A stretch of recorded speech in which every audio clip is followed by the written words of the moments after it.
So, ano yung pinaka-healthy ng pagpipigil ng ihi? How many minutes do pagpipigil talaga? Yung parang tolerable, it's healthy pa na hindi kami umihi.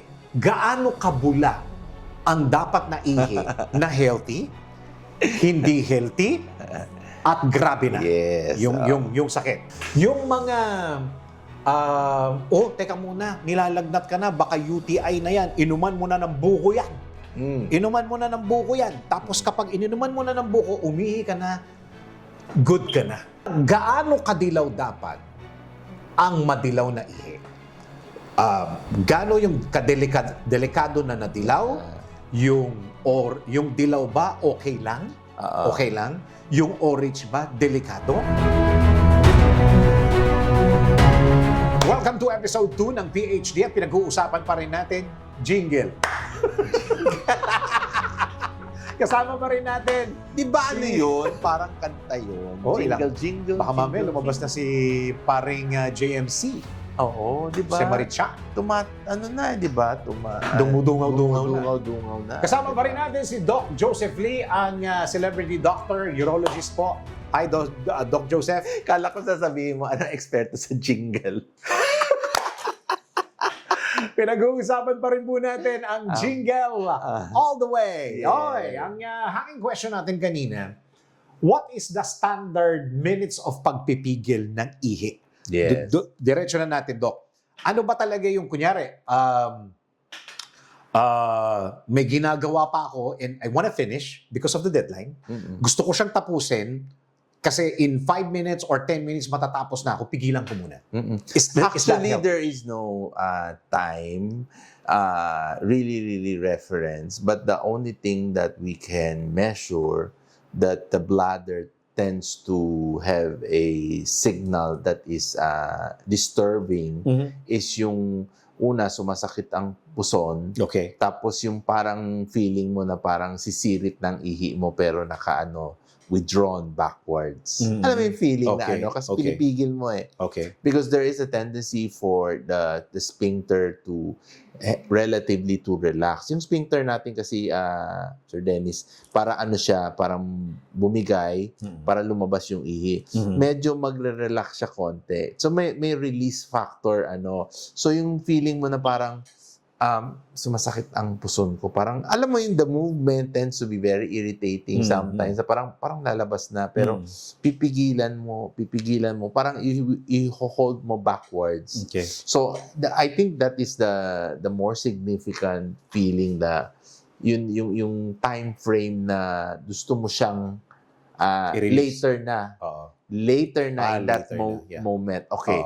Now, yung sinasabi mong time frame, walang specific unless you start building up the volume of urine in the bladder. Because the next urge, you should void. Okay. Because doon magkaka-problema tayo because your bladder will distend already to a certain point to accommodate your Pagpipigil. capriccio. Tawag natin doon. Ibig sabihin, later. So, sige, pagbigyan natin ng boss natin. So, Okay. hindi na pwede. Siyempre, para sabihin ng mga yung pantog natin. Isipin natin lang mga viewers mo na nagsasalita, baka alam nyo, nagsasalita ang pantog. Parang isipin, hindi na pwede. Hindi, sige pa. Kasi kailangan may gagawin pa siya. So, at that point kasi, when you keep on doing that on the second urge kasi, you get into problem. Kasi, yung tendency na pag-stretch ng pantog, the layers become very thinning. Magiging manipis siya. Okay. So the next time you do that, magkakaroon siya ng pockets, mga sacules, outpouchings. Okay. Doon papasok ang ihi. Kaya minsan at the end of the day, minsan nakikita mo yung pantog mo mukhang ang daming outpouching, mukhang Mickey Mouse.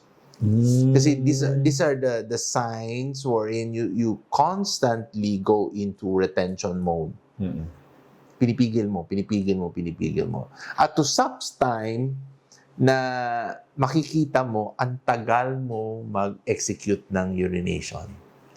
Yeah. Kasi Pero meron kung tutusin, ihi ka na, no? ihingi ka na kasi meron ka ng mga outpouching extension. Parang diversionary pockets na pwedeng pumasok yung ihi para hindi tumaas yung pressure. Relax ka. So parang ginawa niya ng paraan yung sarili niya. Pero, Yes, but that's not good because That's not you, good. you distort the anatomy of the bladder. so lahat ng mga naiihi, matagal na silang naiihi for ilang minutes na, 15 minutes na, tapos nung umihi sila, parang, ano ba naman yan? Hindi naman pala ako masyadong naiihi dahil Kasi may unti-unti. stored na. And that's bad. That's bad. Makikita mo may iba because of the outpouching, may ibang ihi na stored. Nagkaroon ng storage. Oo. Pero Extend niya yung sarili niya. okay, parang na-imagine mo to, kailangan yung pantog mo, 'di ba? Smooth na smooth, tapos Yeah. may mga parang mga pouching diyan. So pag umihi ka na, during the time niya sabi mo, okay na, ihi na ako. Lalabas siya, pero may mga natira diyan. And that's bad. And that's bad. That can Is it- create more infection or Oo. avenue for stone Sa formation. pag ganun ba yung sitwasyon, Doc, kailangan na namin, I have to see Doc Joseph Lee agad? Or, kailangan na ba? May iba kasi, Dinidelay. Dennis, parang okay lang kasi And ganun. saka they thought Kasi it's parang, normal. you think it's normal because Oo. it has been a thing that your bladder behavior has been settled. Parang feeling mo, okay na siya. Okay na siya. Oo. Yung pala, may But natira. later on, makikita mo yan. Makikita mo paano mo maano. Kasi pag nag-examination ka, ba't ganun ang pantog mo? Ba't manlipis ang pantog mo? Ba't ganun? Ba't yung mga outpouching? Oo. Worst comes to worst kasi pag yung sobra-sobra ng dinigtik ang pantog mo, ihi ka na ng dugo. Bakit ka ihi ng dugo? Dapat hindi. Because the lining is so thin already na Nasasaktan na. nasasaktan na siya sobra. Kapag You slap, nasasaktan yung... you sludge the cells coming out. So that's why you have hematuria already. Hematuria. May ihi mo, may dugo. Oo. Tapos nandun na sasabihin mo, Sir Dennis, panic time too late. Wala na. Because the pantog is hurt na eh. The hurt na. And when you hurt it, chronically, you see the whole structure of your anatomical structure of your bladder. Hindi na maganda. How will you repair it? The most that you can do is replace it. Well, yeah, we can replace it. How do we replace bladder? Kukuha kami ng portion ng bituka mo, i-replace. But we do it for cancer patient. Cancer patient ka? Hindi. So, ano mangyayari doon? Ano ang mangyayari in the long run para takutin natin? Sabi mo, takutin natin yung Oo, mo. takutin mo, Doc. Kasi, pag hindi na ka mag-retention, you end up having Foley catheter indwelling. Yung nilalagyan na sonda. Okay. Catheter. Okay. Meron akong... Nanahimik ka. Oo nga, Parang eh. natakot ka bigla. Oo. So, di pwede Huwag natin pigil. pag-usapan yun, Doc. meron ding parang nagsabi o nabasa ko na it's better to hold your ihi paminsan-minsan. Kasi taken from... Yung paminsan-minsan mo is situational. Okay, what's that? Kunyari, meron kang gagaya mo, you're a busy person and you're presenting something to the Oo. board or whatever. Oo. Konti na lang ang presentation mo, pwede ka nang umihi. Oo. Pero iihi ka na. Oo. So, yung paminsan, pwede yon. Siguro, yung mga ganon. I'm not saying that you can do that. But on a certain level of wherein you're comfortable and you're not doing, at naihi ka because of intake of water, you have to do your normal bladder evacuation of the urine. Hindi yung parang sinabi mo, sige, ginawa ko to, gagawin ko ulit to. Hindi pwede. Hindi pwedeng You lagi. will destroy the whole flow of signals from the brain to the bladder. May signal yan eh. Para kasi yung sasabihin ng brain mo, ngayon na, sabihin ng bladder mo, later na. Nagko-kontra. So, There's a negative feedback going to your brain now. puntahan ko yung pelikula ni ni Hilda Coronel. So, gaano kadalas ang minsan? So, gaano kadalas ang minsan? Tanong mo kay Hilda kung nagre-retention siya during the shoot. Oo. Di ba? Baka nagre-retention. So, gaano kadalas ang minsan? Is it okay once a week? Twice a month? I would not encourage. Okay. As a doctor, I would not encourage. Kasi pag sinabi ko to, sasabihin ng mga audience mo ba, ay, pwede pala. Sabi ng doktor, pwede pala. No. I would not. Given the chance, given the fact, and given the situation and time that you need to pee, no more lawless. And that's normal and that's healthy way of doing it. Yes. Okay. Puntahan natin yung susunod. Gaano ka dilaw? Gaano ka orange ang dapat na iniihi namin? Okay, unahin muna natin. Umaga muna ha. Umaga muna. Wag muna natin pag-usapan na during the work, during the day. Yung umpisa sa umaga, kahit ako personally, napapansin ko na yung ihi ko ay more yellow compared dun sa all throughout the day. Yes. Yung all throughout the day ko, Yes. Mitch, talagang white talaga yun. Kasi ano yan yellowish. yung unang gising mo, yung unang ihi mo tapon, concentrated yan because Magdamag. Tinabaho yan ng kidney mo magdamag. Okay. So yung mga basura, isipin mo mga basura na kulang na lang mainis at mag-shout out yung kidneys mo. Okay. Ganon. Okay. Ilalabas yun in the morning. So you see that. That's very dark color. Either you've taken some fruits that have color Before going to or sleep? food. Oo. Okay. Diba? So pwedeng makita mo yung ihi mo medyo matingkad, Okay. ma-colorful. Okay. May iba naman very clear kasi maaring nagising sila ng a little bit early, then they went back to sleep, then they woke up again at umihi ulit. So Actually, parang may clearance na doon. Doon ako papunta. Yung mga may urge na mga alauna, alas 2, alas 3 ng madaling araw, is that okay? Hindi, kasi sabi mo, 1:00, 2:00, 3:00, parang Ay, hindi, tatlong hindi. beses. Parang 3 beses, doktorya na yan. Parang malaking, para sa lalaki yan, Saka malaking prostate. Oo. Palagay ko hindi siya natutulog. Hindi na siya natutulog, parang na niya, comfort na niya ang restroom. Hindi yun, Okay, so that's nocturia in medical term. That's another, Okay, issue. so nagising ka ng alauna ng madaling araw, may urge ka, at naiihi ka, kailangan ba umihi ka? Kasi may mga pagkakataon, guilty yung iba, na kinalilimutan, itutuloy ko na lang yung tulog ko. Ayaw Dahil kasi Oo, bumangon. at dahil antok na ako. Or, Tinatamad. pag umihi ka, may dadaanan kang manok. Kasi nasa labas yung CR eh. Oo. Okay. Ano? Bukid. Baka, Ang kambing. Hindi, sa probinsya.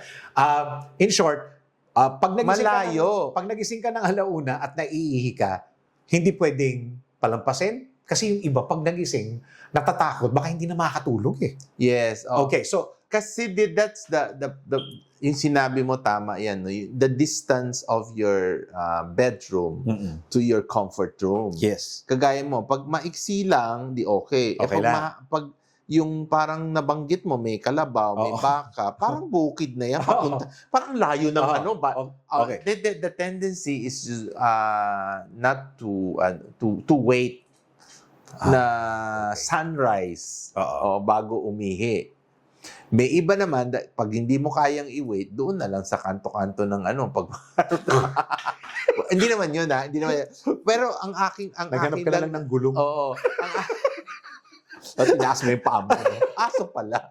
So, ang ating kasi is like, you wake up like allowable like 12 midnight, then you have to wake up like around 5 or 6 if you do yung regular times natin, ha? So, okay yon. Pero pag frequency from 12 midnight, 1, 2, 3, nocturia yon. May problema. Pag lalaki, baka prostate, di ba? So, may medications naman, you can control that, no? Other than that, lagi na sinasabi, wala akong ininom na maraming tubig, nakadalawa ako, bibilangin na lang natin kung that counts for medical problems like diabetes or yung mga severe hypertensive patients who are taking medications. Okay. Mga ganun. So, pwede rin magkaroon ng diuretic effect umiihi. So, lahat yun, titingnan natin yung situation ng isang individual. Pero pag normal, ibig sabihin walang problema. Minsan pag natulog, may iba gigising lang 11 or 12, midnight 1, and the next is 5 or 6 in the morning. And that's okay. And that's okay. That's normal. That's okay. normal. So, yung color. Oo, okay na tayo doon. Yung puntahan na natin yung color. How yellow is Normal. the healthy? It should be light yellow. During the, Clear. ano na to, Doc ha, hindi na tayo kagigising lang. It's during the day. How yellow is the yellow? Clear yellow. Clear yellow. Yun na nga kagaya kung sinabi ko kayo, nabanggit ko, kailangan marunong ka distinguish. Baka colorblind ka, ang yellow sa'yo ay wala. Ibang color. Clear. Clear yan. Parang yan. Ano saan mong yellow? Even yung minsan, yung mga pasyente kasi minsan pinapa-identify ko, ano siya, anong color? Tinge, di ba yung mga tinge? Tinge of gano'n, tinge of ano, ay, parang pintura. you distinctively tell me. Okay. Ano lang naman concentrated, dark, or light, then you can adjust naman. You don't have to be very, very specific. But pag yung mga urinalysis natin, specific sila clear or clear yellow. That's okay. Clear yellow. How about the orange? The orange kasi either may Blood. food ka, or may medicine na iniinom. Okay? Or pag medyo matingkad na orange, meron kang ininom na supplement na feeling mo, the next day when you wake up, Superman ka or Wonder Woman. Hindi yon. One at a time. Diba? Kasi linalaklak ng iba. Laklak talaga. Yeah. So, ganun. So, medyo dark ang color. Now, yung sinasabi mo, yung medyo madugo, kasi makikita mo lang yan if it's, alam mo yung nahaluan ng dugo. Yung alam mo naman na hindi siya normal. Kasi kilala mo naman yung sarili mo. Yes. So, makikita mo naman yan. May iba kasi nag-change yan But the color of the pattern tends to be paulit-ulit na, and that's a problem. May iba kasi after that, natakot ka, iinom ka ng tubig. Oo. Tapos magki-clear, edi okay. Yeah. Okay lang yan, parang na-dilute naman yan. Pero kahit na uminom, kanyari, medyo dark, uminom ka ng tubig, thinking, magki-clear. Ganun ang notion ng tao. Tama. Pag nag-clear, di okay. Ibig sabihin na wash off. Pag hindi pa rin nag-clear, at lalong tumingkad, there might be a problem with the kidneys. Kidneys na. Okay. Okay na tayo sa color. Let's go to the bula. Okay. How healthy is mabula? At saka, ilang percent ng bula at ilang percent ng bula sa ihi namin, sa jingle namin, Doc, na kailangan maging concern Na na? walang kinalaman sa detergent. Oo. Naisip mo na parang Saka hindi. Baka nilinis yung CR. Okay, the bula, lagi nila sinasabi bula can connote high protein or high glucose o yung sugar levels, no? Minsan nga sinasabi na, pag may bula, baka may langgam na kasunod. Yeah. Diba? May trail ka ng langgam. Naku, mamaya na konti. Teka, sasabihin ko rin yung langgam Okay, diba? Yung bula muna. Diba? Parang So, bula could be very concentrated. Kadalasan niya concentrated ang ihip tapos may bula. Yeah.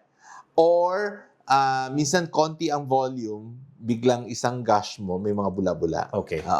Hindi yung free flow na maganda. You can have bula, no? Now, if there is consistency of the bula, with other color parameters, baka may problema.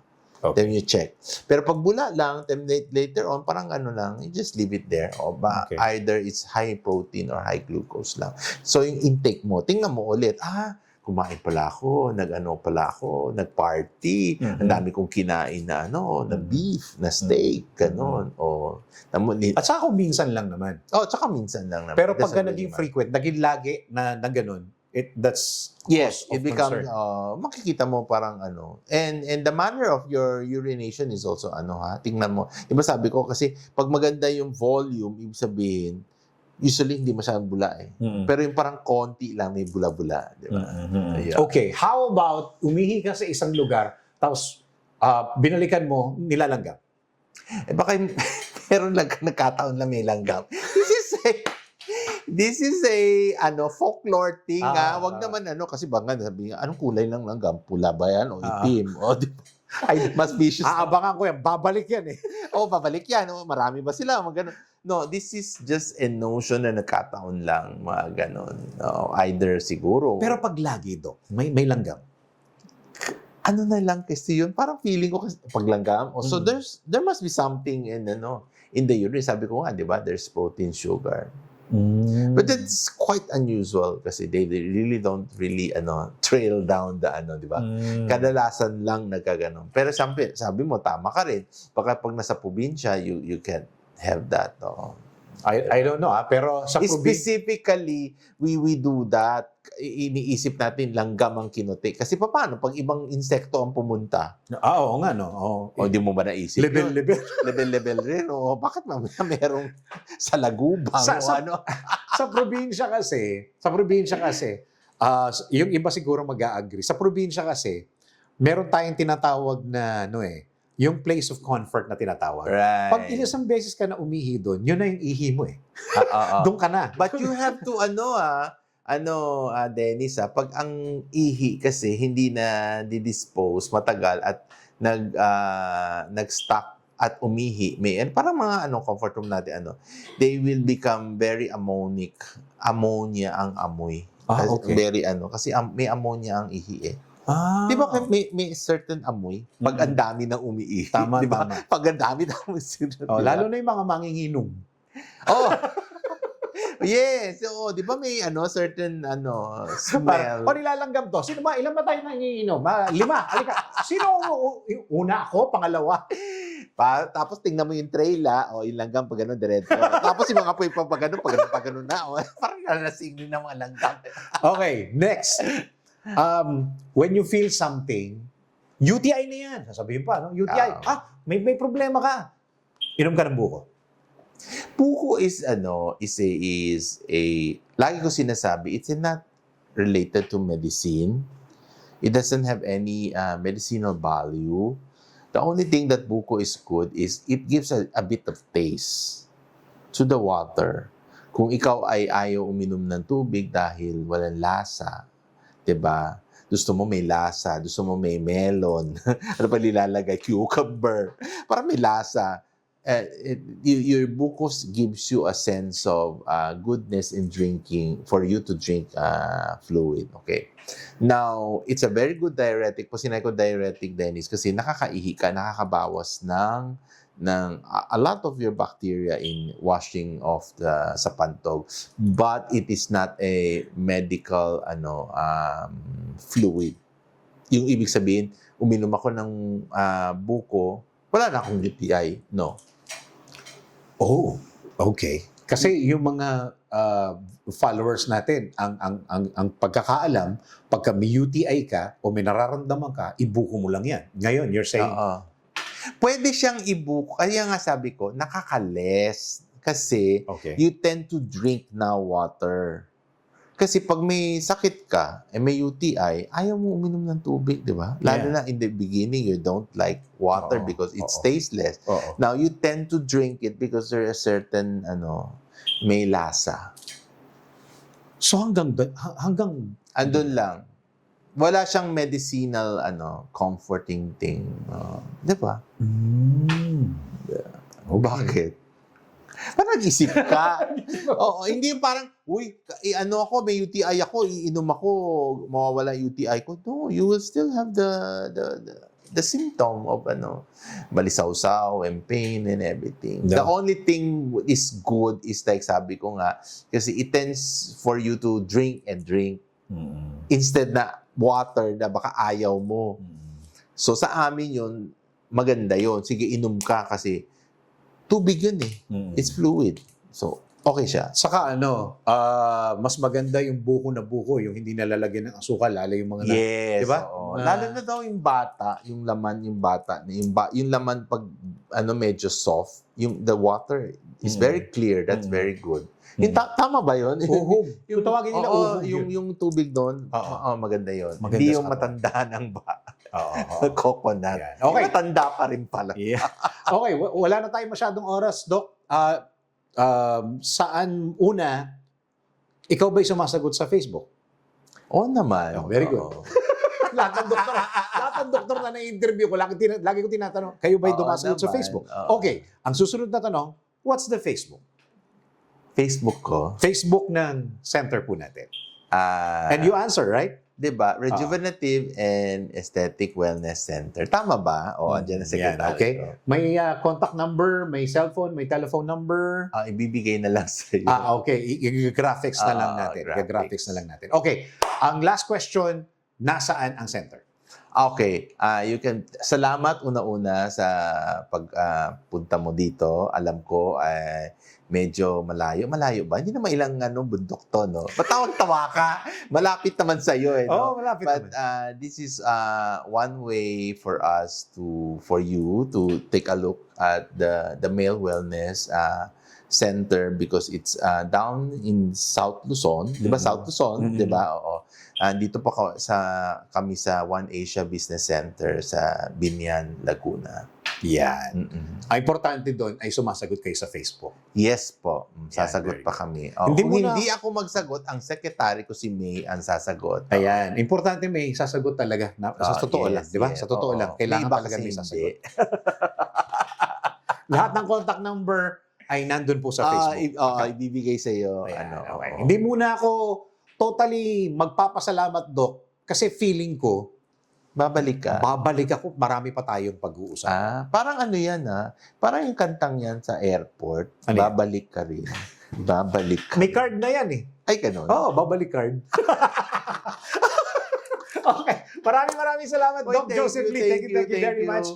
At bibigyan po natin ng pagkakataon si Doc Joseph Lee kung saan siya pwedeng mapanood. Saan pwede yung mga TV shows mo, promote mo Meron na. ba? Napapanood mo ba? Oo naman, napapanood ko sa channel. Okay, sige.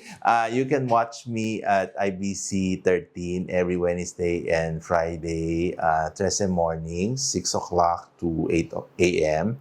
Every Thursday naman, nasa UNTV, Good Morning Kuya ko sa around 7 a.m. to 8 a.m. sa Usapang Pangkalusugan. Then I have a adult show sa IBC 13 and Naked Minds every Friday, 10 p.m. to 11 p.m. Magsi-second season na kami. Wow. Oh. Adult show? Yes. Pwede Yan ka ba bang yung imbitahan doon? Oo naman. Yan ba yung Yan ba yung Let's Talk About S-Baby? Yes, anything about that. Hindi, siguro maganda to kasi pinapaliwanag namin.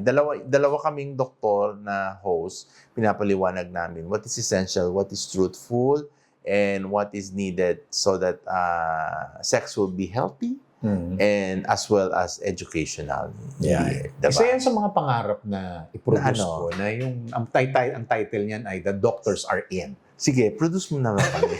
Thank you, Doc. Thank you. Thank you very much. Maraming salamat dyan po. Thank you Nagtatapos. po. Maraming salamat for watching 2 episodes ng PhD with Doc Joseph Lee, urologist po, celebrity doctor. Ako po si Dennis Antenor Jr. God bless you all.